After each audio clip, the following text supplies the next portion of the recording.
A young mother was held captive for 30 days in a Hong Kong apartment.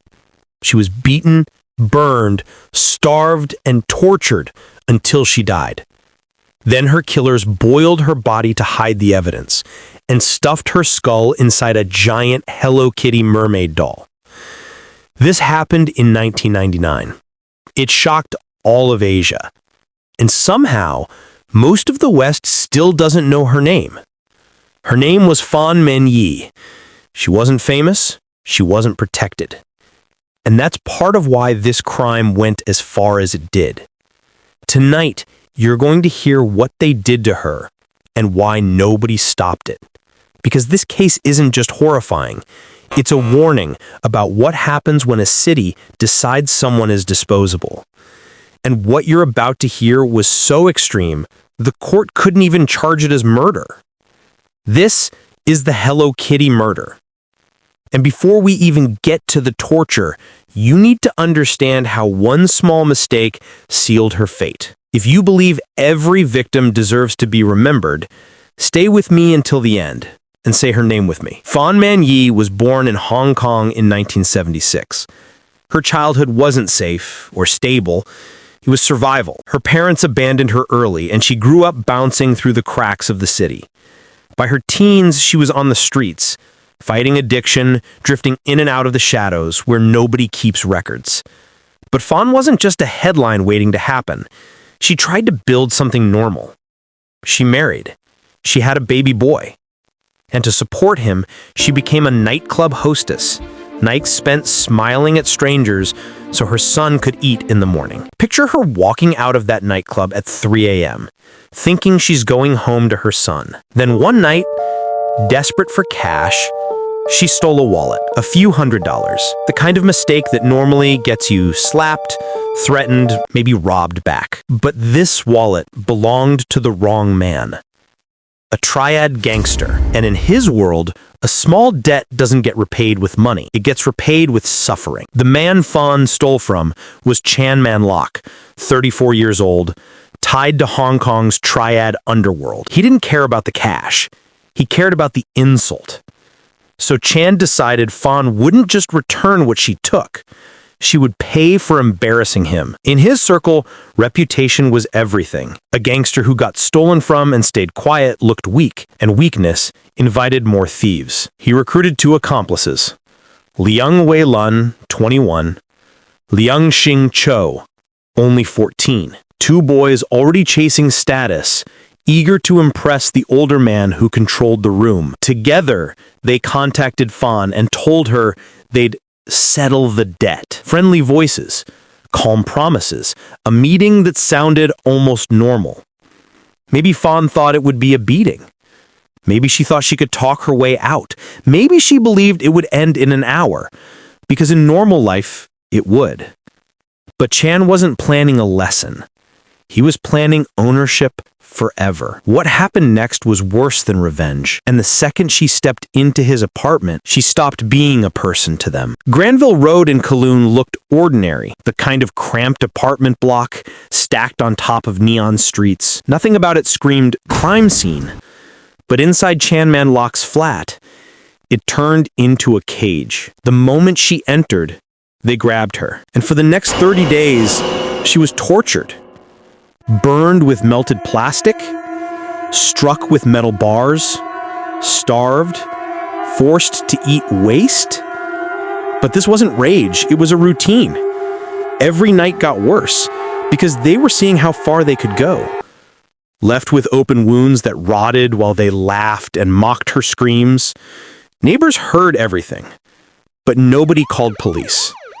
In a building like that, people didn't want triad attention, so they turned the volume up and pretended they heard nothing. And the worst part? What they did to her wasn't random rage. It was entertainment. I want you to pause for a second. If stories like this need to be told the right way, take 1 second to support this channel.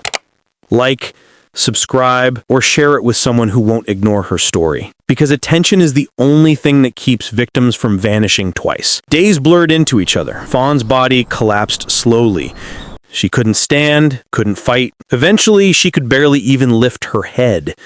The burns infected, her skin swelled, her organs began to fail. But even watching her die wasn't enough for them. They kept torturing her anyway. At one point, the men told police later that Fan laughed while they abused her. Doctors said that wasn't laughter. Her face was locked into a seizure of pain. It only looked like a smile, because attention is the only thing that keeps victims from vanishing twice. And their next decision turned this case from murder into a legend. They dismembered her body, boiled it, and cooked noodles in the same pot. They wanted to erase her so completely, even death couldn't prove she existed. But the apartment wasn't the end of the story. Months passed, and the truth didn't come out because police were close. It came out because of a teenage girl.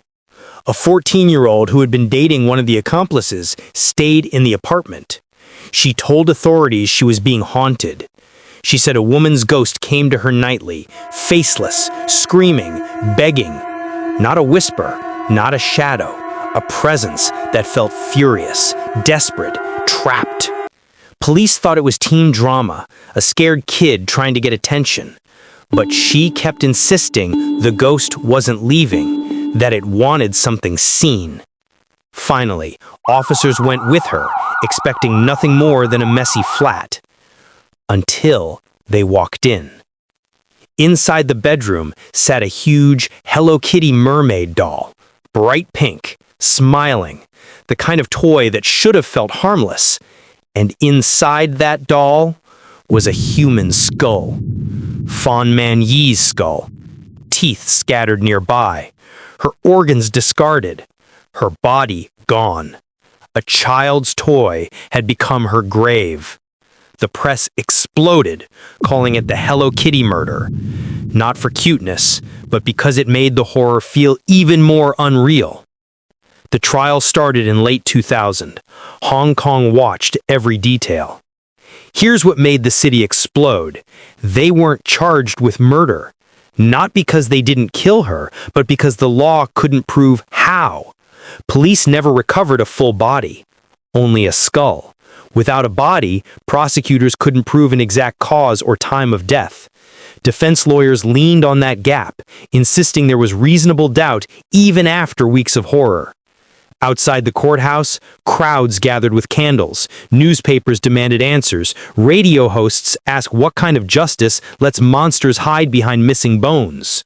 So all three were convicted of manslaughter, false imprisonment, preventing lawful burial.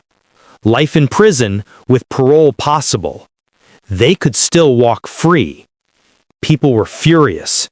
How could a month of torture end in anything less than murder? But Fan's face became something bigger than a headline. She became a symbol of women society ignores. Women without money, without power, without people to protect them. In other words, women the system doesn't look for until the doll is opened. They'll always call it the Hello Kitty murder. But Fan Man-yee wasn't a prop inside a horror story. She was a mother, a survivor, someone who tried to build a life from nothing. She didn't deserve what was done to her, and she didn't deserve to be forgotten. Years later, the apartment building was demolished, the doll disappeared, and the men remained in prison, fading into obscurity. But Fan's story still hangs over Hong Kong, a reminder that monsters don't always look like monsters, and a reminder that silence from neighbors can be part of the crime. A skull in a doll is what made the world listen. But imagine how many victims never get a doll. If this story stayed with you, share it. Because the only way victims like Fan Man-yee stay alive in memory is if we refuse to let the world look away. Let her be remembered as a human being, not a headline. Subscribe to Unmasking Evils if you want more cases told with truth and respect. And the next case is even more darker.